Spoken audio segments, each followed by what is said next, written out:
Paglabas ni Sanya ay agad siyang sinalubong ng malamig na hangin. Sobrang lakas kasi ng ulan. Inabutan siya ng payong ng guard upang hindi ito mabasa pagpunta sa sasakyan niya. Nagpasalamat muna ito bago umalis.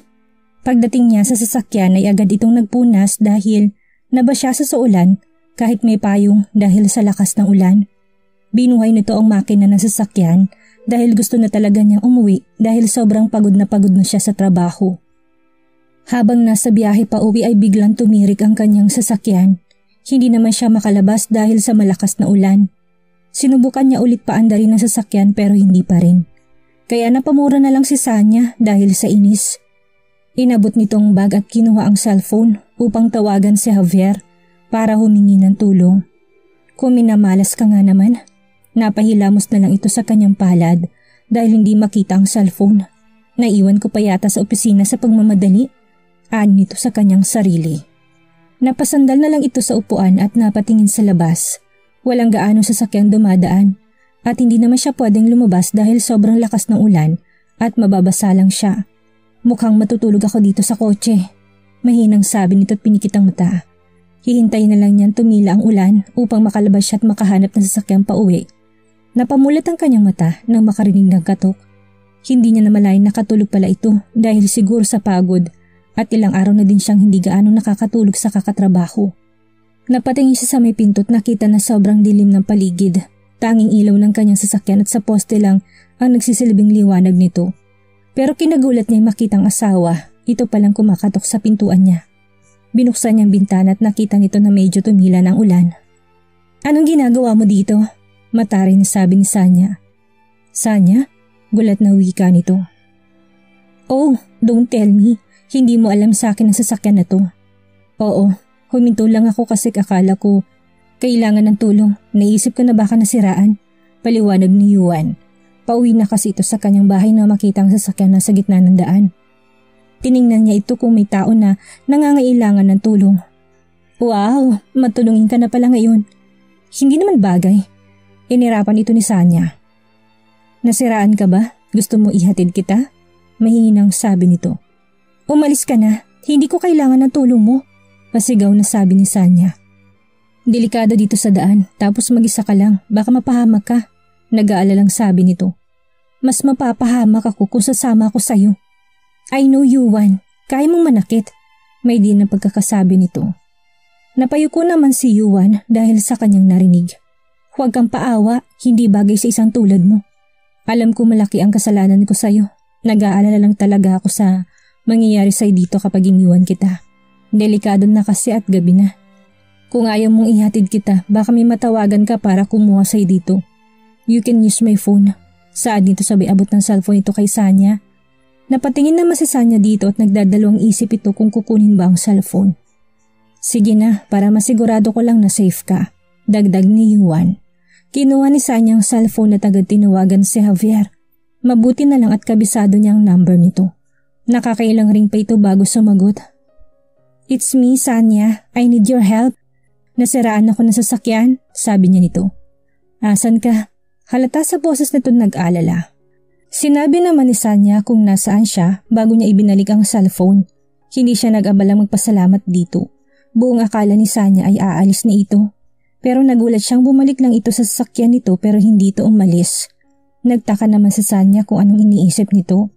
Hinayaan na lang niya ito dahil wala siyang bala kausapin ito.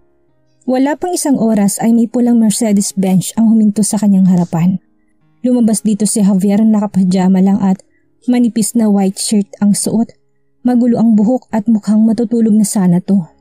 Lumapit ito sa kanyang sasakyan sabay katok. Lumabas naman si Sanya dito pero nagulat siya nang sinuri siya ni Javier. Inikot pa siya nito upang matingnan. "Namatayan lang ako ng sasakyan, hindi na aksidente. Huwag ka masyadong praning." Natatawang sabi nito. "Sinong hindi mag-aalala, Sanya? Kanina pa ako tawag ng tawag sa'yo. Hindi mo malang sinagot, tapos bigla kang tatawag na ibang number ang gamit. Nakalimutan ko yung cellphone ko sa kamamadali, saka hindi ko naman alam na masisiraan ako ng sasakyan." Paliwanag ni Sanya.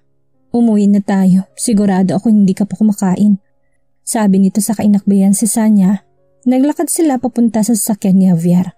Bago siya pumasok ay napatingin si Sanya sa sasakyan ni Yuan. Hindi pa rin kasi ito maalis. Tamang pagpasok ni Javier sa sasakyan ay umandar ang sasakyan ni Yuan at nilampasan sila. Kilala mo yung sasakyan? Nagtatakang tanong ni Javier habang binuhay, pinaandar ang sasakyan nito. Si Yuan. Bigla namang naihinto ni Javier ang sasakyan dahil sa sinabi ni Sanya, sabay tingin dito. Yung gago mo asawa? Halata sa boses nito ang pagkagulat. Oo, tipid na sagot nito. Bakit? Ewan, hindi ko alam. Sagot ni Sanya. Tiningnan siya ni Javier. Mukhang may tatanong pa sana ito. Umiling lang ito sabay paandar sa kanyang sasakyan. Buong biyahe ay tahimik lang si Javier at Sanya hanggang sa makarating sa bahay nito. Sinalubong naman agad sila ng ama ni Sanya. Kumain ka na muna anak, sabi nito na magmano si Sanya sa kanya. Magbibihis lang ako tay, nakangiting sabi nito. Salamat Javier, sabi niya dito sabay tapik.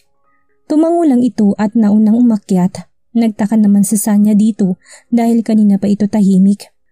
Hindi na lang niya ito tinanong dahil naisip nitong napagod lang siguro sa trabaho. Tapos naabala pa niya ito para kunin siya. Pagkatapos nito magbihis ay bumaba ito upang kumain saka natulog. Ngayon na ilalabas ang isyu tungkol kay Almira. Basa ni Sanya sa text. Inilagay niya ang cellphone sa drawer at sumandal sa upuan. Katatapos lang nitong pirmahan at gawin ang mga kailangan. Sobrang stress ito dahil sa dami ng kanyang inasikaso pero dahil sa kanyang nabasa ay biglang gumanda ang mood niya. Hindi na siya makakahintay sa mangyayari. Sigurado siyang walang mukhang ihaharap si Almira dahil sa kanyang pinalabas. I need to celebrate. Tumayo ito't niligpit ang mga gamit dahil tapos na siya sa kanyang trabaho ay kailangan na naman niya ng time para sa sarili. Nagpaalam ito sa kanyang sekretarya na uuwi ito ng maaga.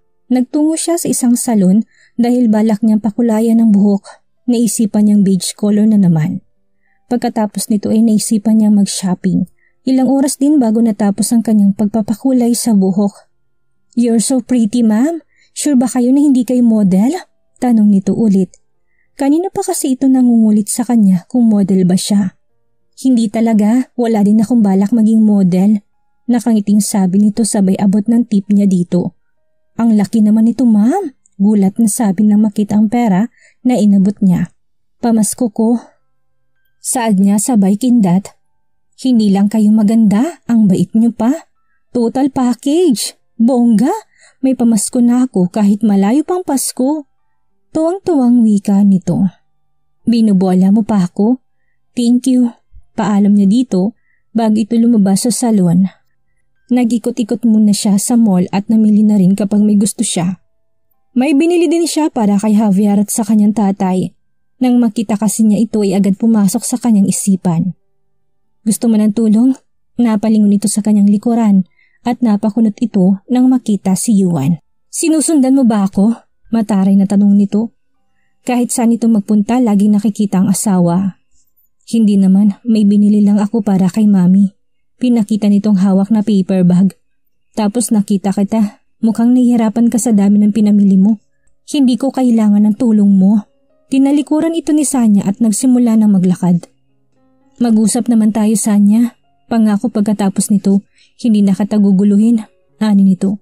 Sinusundan pa rin ito ni Sanya. Kahit anong malalaking hakbang ni Sanya ay naabutan pa rin siya ni Yuan. Nahirapan din kasi ito dahil sa dami niyang pinamili. Pwede ba? Huwag mo ko sundan. Para ka na magbuntot. Nairitang sabi ni Sanya dahil sa kasusunod ni Yuan. Hindi ka ba nakakaintindi? Ayaw ko makipag-usap. Pero tigilan mo ko Yuan. Ewan ko ba kung sadyang makapalang yung mukha mo para magpakita sa akin at panayang pangungulit pagkatapos ng ginawa mo sa akin? Mabuti naman at may mukha ka pang ihaharap sa akin. Mariin na sabi nito habang napayuko naman si Yuan. Gusto mo bang ipaalala ko sa iyo lahat ng ginawa mo sa akin? Baka nakalimutan mo. Sinusumpa kita Yuan. Hanggang mamatay ako, dadaling kong galit ko sa iyo. Sorry. Mahinang sabi nito. Sorry na lang ba laging naririnig ko sa iyo Yuan? Mababalik ba ng sorry mo lahat? Ang buhay ng anak ko? Napalakas ang boses ni Sanya at pinigilan din itong mapumiyok lalo na't sarapan ng asawa. Ayaw nitong ipakitang mahina siya. Mahina pa naman siya pagdating sa anak niya. Alam ko Sanya, hindi ko na maibabalik ang lahat. Gusto ko lang makausap ka Kahit isang beses lang bago ko pirmahan ang divorce paper upang maging malaya ka na. Kahit isang beses lang, Sanya, pagbigyan mo ko. Gusto mo lumuhod ako, mahinang sabi nito. Huwag, pigil agad na Sanya nang luluhod na sana si Yuan. Hindi ako Diyos para luhuran mo. Pag-iisipan ko'y sinabi mo, maghintay ka sa tawag ko. Walang emosyong sabi nito habang nagliwanag naman ang mukha ni Yuan sa sinabi ni Sanya. Thank you. Hahawakan sana nito si Sanya pero mabilis umilag si Sanya. Huwag mo kong hahawakan. At saka, huwag mo na rin akong sundan o magpakita sa akin. Sabi nito sabay talikod kay Yuan at lumabas na sa mall. Hindi alam ni Sanya kung tama bang desisyon niya na kausapin ito. Pero alam niyang hindi titigil si Yuan at hindi nito pipirmahan ang divorce paper nila. Ayaw na nitong dalhin pa ang apelyido ni Yuan. Buong biyahe yun ang kanyang iniisip hanggang sa makarating sa kanyang bahay. 2 araw na simula noong nilabas ang issue ni Almira at trending pa rin ito sa social media. Natutuwa naman si Sanya dahil sirang-sira na ito sa publiko. Habang kumakain ng fries ay abala ito sa kababasan ng comment sa mga bashers ni Almira. Hindi niya maiwasang mapangiti habang binabasa to.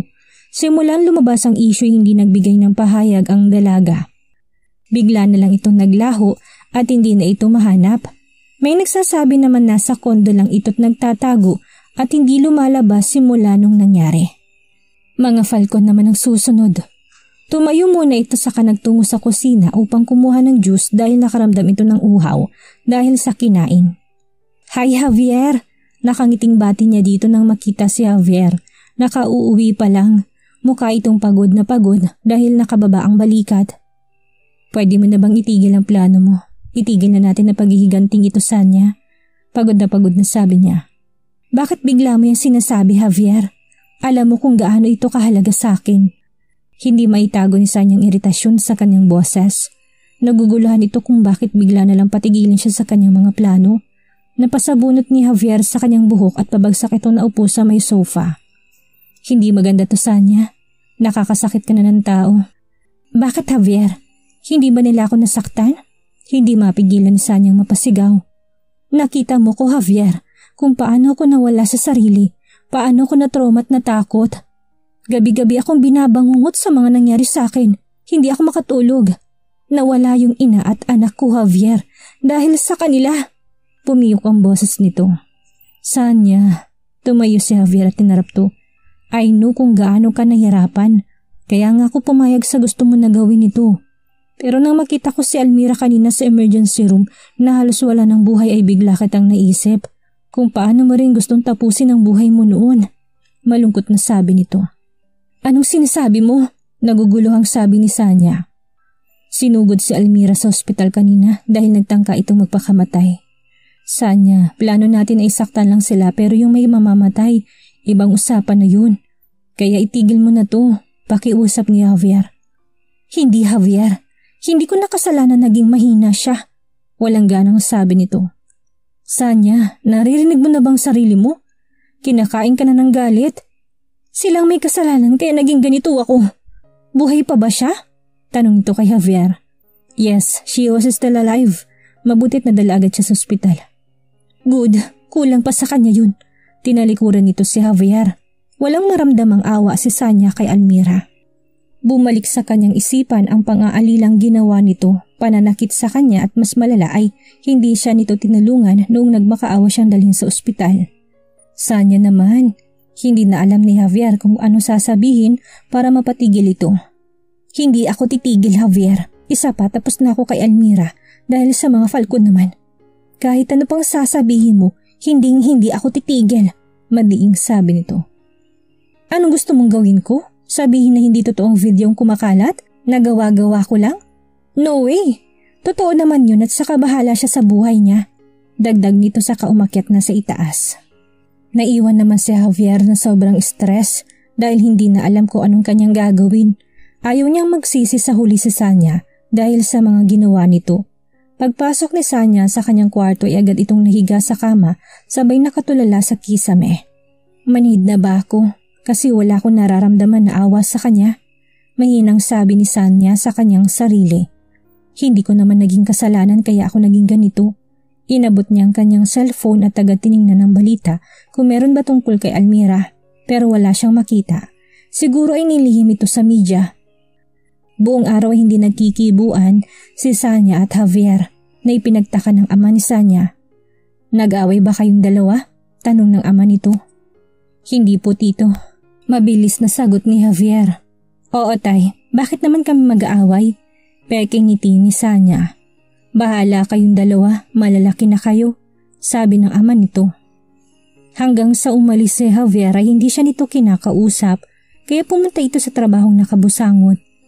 Pag-uwi naman niya hindi nakita si Javier at sinabi ng ama nito na doon ito sa ospital hanggang umaga dahil may trabaho. Lumipas ang 5 araw ay hindi pa rin nag-uusap si Javier at Sanya.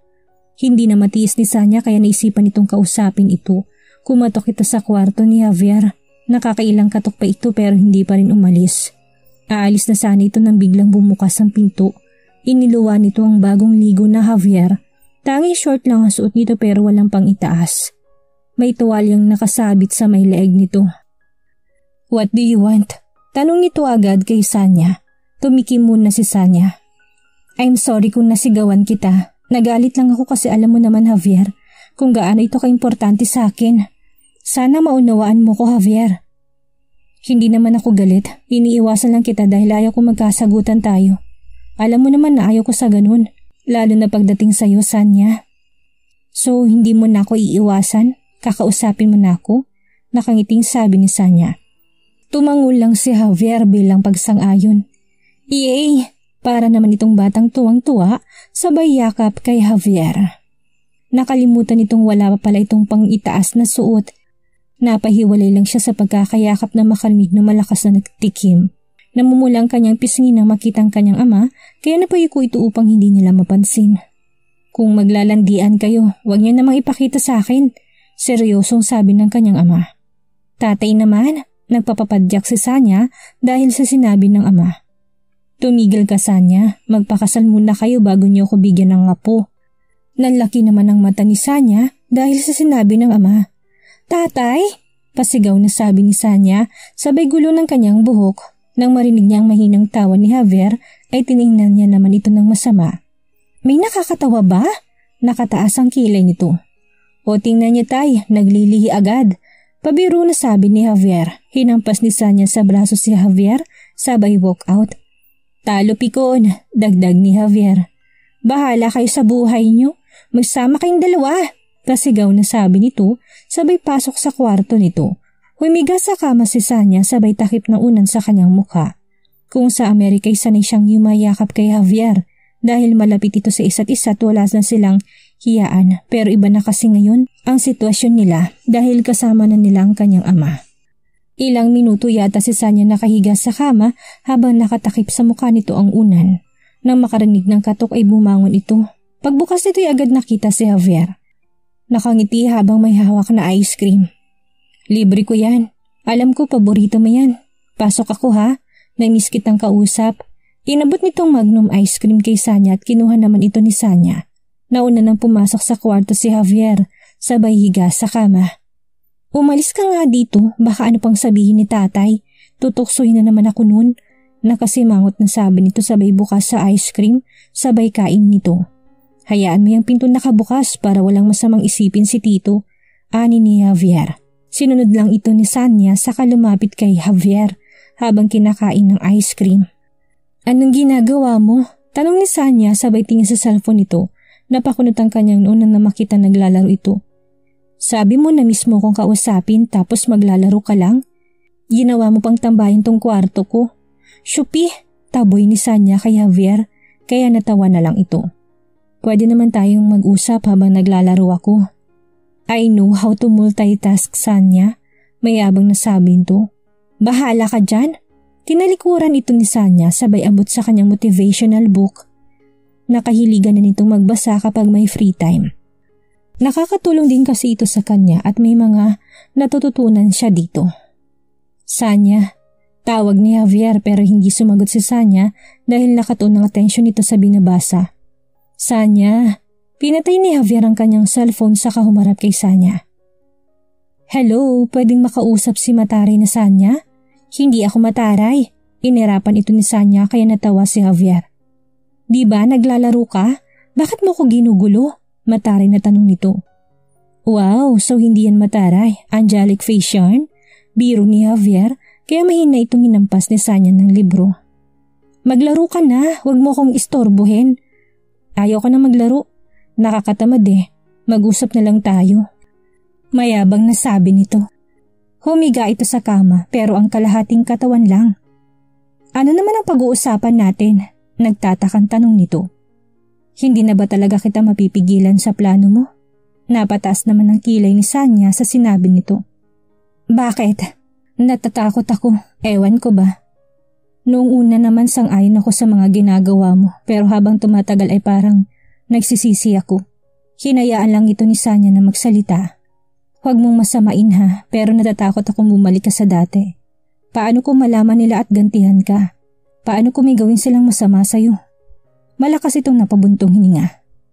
Paano kung hindi? Humiga na ito katabi si Javier habang nakatingala sa kisame. Gusto ko lang namang iganti yung mga mahal ko sa buhay na nawala dahil sa kanila. Gusto ko lang namang maranasan nila yung naranasan ko. Ang unfair naman kasi Javier. Ilang taon ako nagdusa dahil sa ginawa nila habang masaya sila. Alam ko namang pinagdaanan mo kahit ako nasasaktan sa ginawa nila sa'yo. Lalo na yung nakita ko yung Sanya na gusto nang sumuko. Pero, just trust me, Javier. Putol ni Sanya. Promise, after ko mapabagsak ang kumpanya ng mga Falcon, ay titigil na ako. Magsisimula na ako. Wala na akong magawa basta nandito lang ako palagi sa iyong tabi. Hindi kita iiwan. Sabi ni Javier. I know. Thank you for always being by my side. Niyakap ito ni Sanya. Napabitiw lang siya nang makarinig ng malakas na tikim. Napabangon ito at napatingin sa may pintuan. Doon nakita niyang amang nakasandal sa may pintuan habang nakatingin sa kanila. Tatay! Para namang bata si Sanya at napasimangot ito nang makita ang tingin ng kanyang ama. Baka nakakaistorbo ako sa inyo pero gusto ko lang sabihin nakahanda ng pagkain sa baba. Kaya sumunod na kayo sa akin para kumain na tayo. Saad nito at umalis na ito. Nakatingin naman si Sanya at Javier sa isa't isa sabay tawa. Bumangon na si Javier sabay akbay kay Sanya. Kain na tayo, nagugutom na ako. Sabi nito sabay himas sa kanyang tiyan. Naglakad sila palabas sa kwarto upang bumaba at kumain. Pagkatapos nilang kumain ay umakyat upang makapagpahinga. Papasok si Sanya sa kumpanya ng mga Falcon. Kahit ayaw nito makatapak sa lugar na ito, ay kailangan nilang magpakita sa meeting. Tumawag kasi ng emergency meeting ito. Alam ni Sanya kung anong dahilan nito dahil isa siya sa mga may gawa nito. Pagpasok niya agad na patingin sa kanyang mga tao na kasali sa meeting. Naupo siya sa dating upuan. Kompleto na yata tayo. Let's start this meeting, Mr. Falcon. Sabi ng isang matandang lalaki. We need your explanation, Mr. Falcon. Nakarating sa amin ang nangyari sa kumpanya mo. Hindi kami pwedeng tumunganga lang dahil pera namin na nakasalalay dito. Wika naman ng isang matandang babae. Halata sa pananalita at pananamit nito ay galing sa mayamang pamilya. Don't worry, my team and I will fix this. You don't need to be concerned. Inalam na namin kung bakit ito nangyayari. Nag-iisip na din kami ng plano, kalmadong sabi ni Yuan. Napatingin naman si Sanya dito. Matamlay ito na parang may sakit at halatang pagod na pagod ito. Maitim na din ang gilid ng mga mata nito, halatang wala itong tulog. Wala namang maramdamang awa si Sanya dito habang nakatingin dito habang panayreklamo at tanong ng mga tao. Ito ang gusto niyang makitang nahihirapan ng asawa. Pagkatapos ng meeting ay lumabas ng mga kasama nila habang panayreklamo pa rin. Tumayo si Sanya, tiningnan muna si Yuan bago ito lumabas. I'm just getting started, my dear husband. Sabi niya sa isip pagkatapos ay ngumiti. Ano nang mangyayari kay Yuan ngayong unti-unti na niyang nararamdaman ang sakit na dinulot niya kay Sanya? Kailan kaya titigil si Sanya at mahahanap niya ang peace na kinukuha sa kanya ni Almira at Yuan? Yan ang ating alamin sa susunod nating kabanata.